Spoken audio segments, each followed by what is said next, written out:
आज भक्त ध्रुव की कथा सुनेंगे। ये भक्त ध्रुव थे कौन? इनको ध्रुव लोक कैसे मिला? जब ब्रह्मा जी ने अपने शरीर का दो भाग किया था, आधा भाग स्त्री का, आधा भाग पुरुष का। उनका नाम क्या था? शंभु मनु शत्रुपा।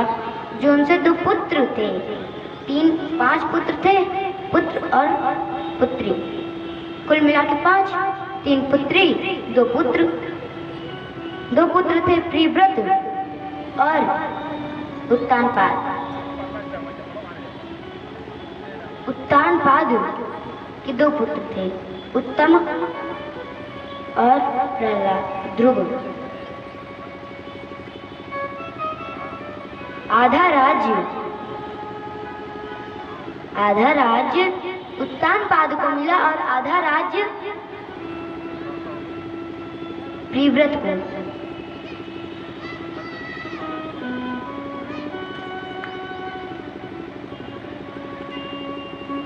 प्रिय आत्मा,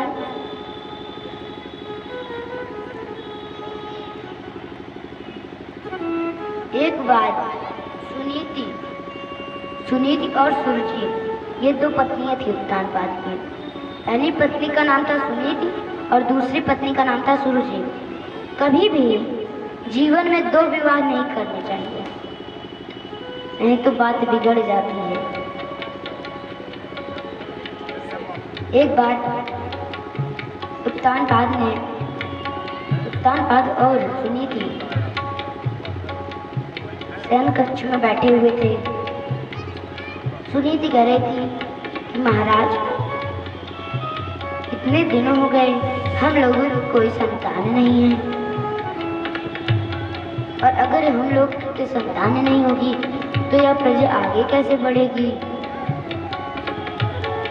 सृष्टि का विस्तार कैसे होगा?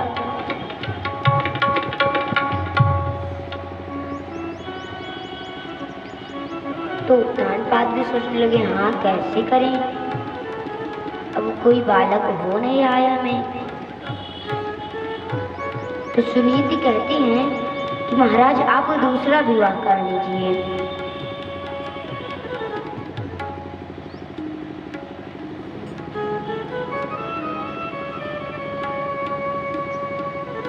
और उत्तानपाद यही चाहते भी थे कि हम दूसरा विवाह कर लें। प्रिय आत्मा, जब कोई बालक पैदा होता है तो वह अपनी बुद्धि की सोचता है, बुद्धि से सोचता है। बुद्धि कहती है कि तू रो, तब तुझे दूध मिलेगा। और जब वह बालक धीरे धीरे बड़ा हो जाता है तो मन भी आ जाता है। अब वह बुद्धि की छोड़ के मन को सोचने लगता है, मन से।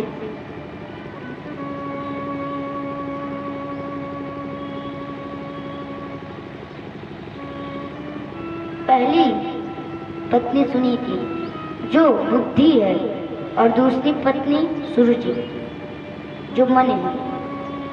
मन कभी भी इधर उधर स्थिर नहीं रहता, वह कहीं ना कहीं भागता ही रहता है।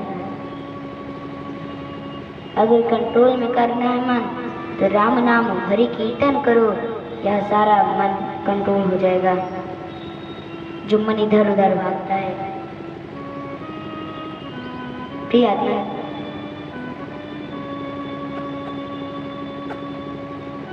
बोलिए राधे राधे।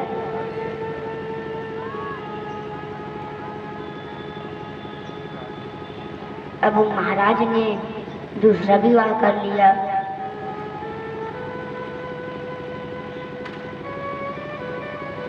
जब दूसरा विवाह हो गया तब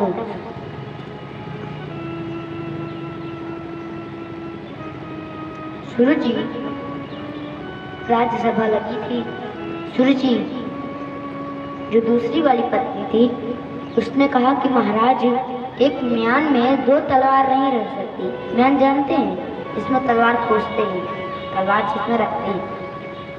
कह रही है सुरुचि कि एक म्यान में दो तलवार नहीं रह सकती, उसी प्रकार इस महल में दो रानियां नहीं रह सकती।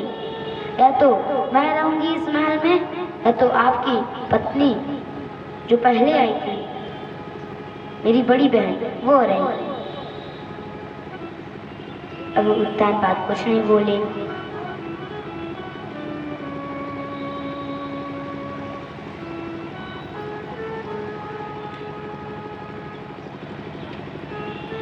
अब सूरज ने मंत्री से कहा कि इस सुनीत को ले जाओ और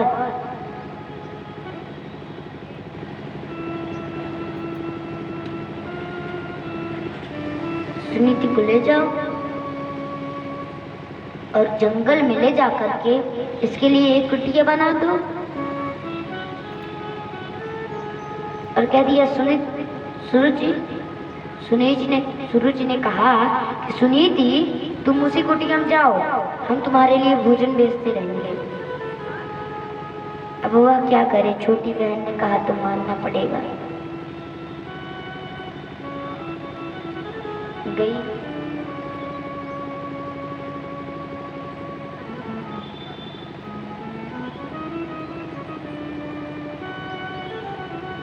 चली गई जंगल में। अब वहीं रहने लगी। कभी कभी मोटा दाना भेज देती, कभी कभी बजड़ी भेज देती, और किसी किसी दिन तो कुछ भी नहीं भेजती, भूखा रहना पड़ता था सुनीति को। अब दोनों को बालक हो गया।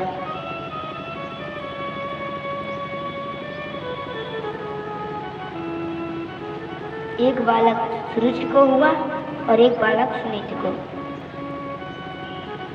उत्तानपाद बड़े खुश, दान दक्षिणा करवाया।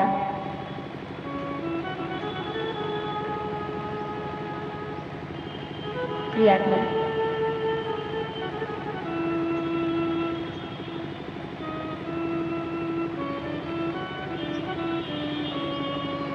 दान दक्षिणा करवाया, ब्राह्मणों को वस्त्र दिया, जो गरीब लोग थे उनको भी वस्त्र दिया, धन दिया, और अपने पुत्र का नामकरण करने के लिए नारद जी को बुलाया। नारद जी ने कहा कि जो कुटिया में बालक हुआ है उसका नाम ध्रुव है।